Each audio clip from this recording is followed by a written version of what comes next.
distribution of funds to House lawmakers.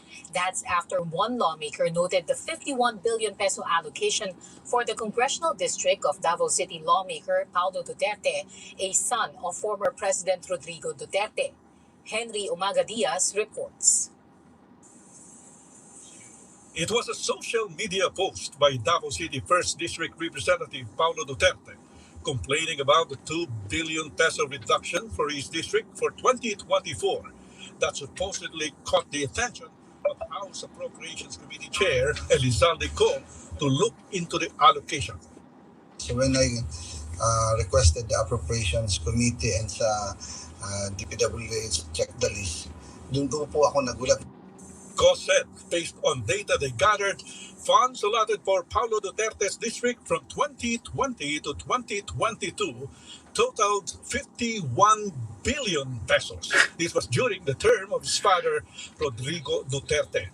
In 2020, Malacanang proposed 4.6 billion fund for Paulo Duterte's district.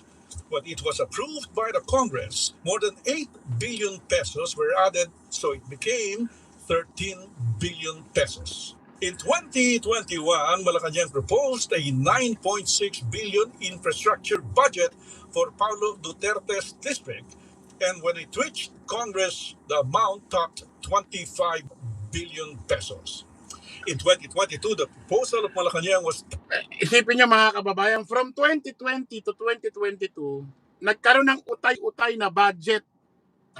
Budget ang DPWH sa District 1 na hawak ni Pulong Duterte na umabot sa loob lang ng 2 taon pa utay-utay kapag binuo mo, umabot sa 51 billion pesos. Isipin mo, 51 billion pesos. Doon lang sa district, mga kababayan, take note, hindi ito sa buong Davao. Hindi ito sa buong Davao na hawak ni Mayor Baste Duterte. Doon lang ho sa distrito ni Pulong Duterte na kung saan siya ang representative. Kung hindi ho ako nagkakamali, ang Davao binubuo yan ng 3 distrito. Kung di ako nagkakamali 3 distrito ho ang bumubuo sa Davao. Yung District 1 hawak ni Pulong, doon pa lang 2 taon 51 billion pesos. At according sa DPWH Pakso yan dokumentado yan. Ngayon lang ho nagkaroon ng ganyang budget sa kasaysayan ng history ng Pilipinas. At ang nakakapagtaka rito, kung kailan pa outgoing ang tatay niyang si Digong, tsaka binadgetan ng District 1 ng 51 billion pesos sa loob lamang po ng 2 taon.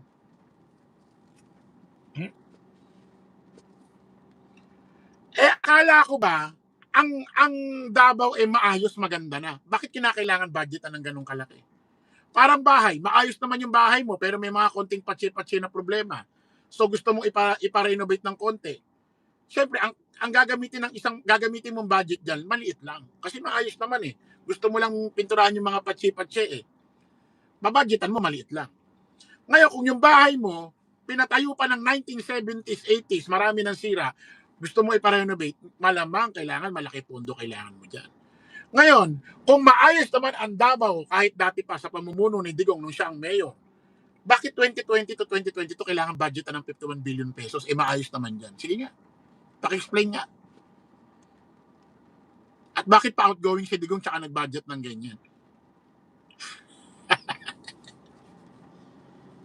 Tuloy natin. was 10 billion pesos and Congress raised it to 13 billion pesos. These data were confirmed by the DPWH, which receives the infrastructure Sino yung nagsasalita? for each district. Actually, sir, base po sa records ng aming programming division, we confirm na yung pong mga amounts na nabanggit ninyo in 2020, 2021, 2022, base po sa National Expenditure Program ng DPWH at yung pong General Appropriations Act sa distritong ito ay tama po at we confirm those budgets. Co says the allocation for Paulo... Isipin nyo mga kababayan, si dating empleyado ng DPWH, itong si dating Undersecretary Cabral, ang nagsabi pala nito kay Pulong.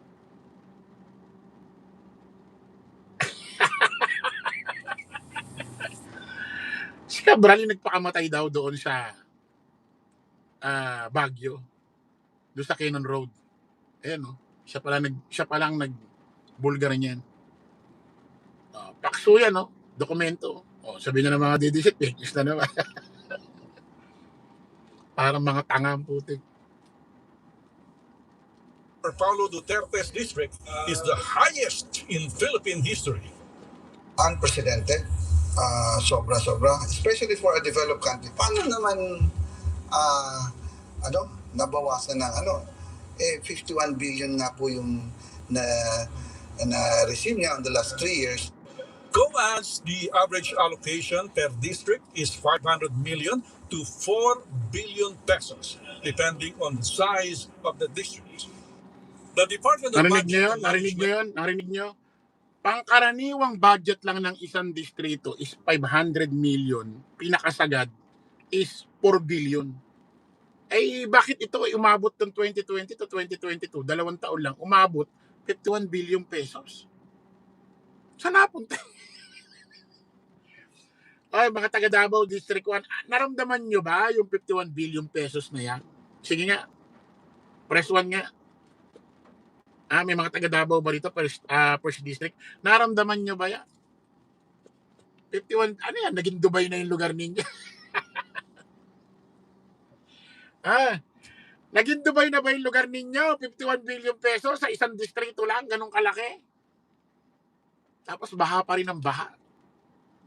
Nako po. Meron dyan nung nakaraan eh. Isipin mo, hindi na, konting ulan lang, bumabaha, may namatay pa. Duterte pa more, mga taga Davao. Sa bagay, kayo naman na magsasuffer dyan dahil kayo naman taga dyan. Ang importante, hindi sila nakapwesto sa buong national. Kayo naman na magsasuffer, kayo naman ang taga dyan eh. Duterte nyo lang na, Duterte yung lugar ninyo. Hanggang sa lumubog na yung bayan ninyo, hanggang langit, hanggang ulap, Duterte pa mo. Sige. Kayo naman ang taga dyan. Kami nanonood lang kami sa inyo. Isipin mo, walang ulan, bumaba. Saan ka makakita niyan?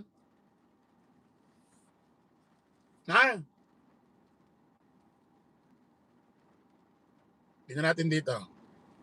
Nag-sorry ang pulis na nakasagutan. Nag-sorry ba?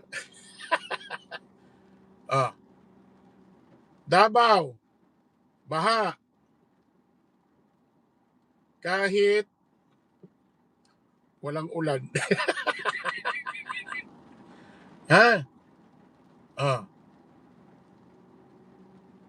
Iimbestigahan na rin pala yan.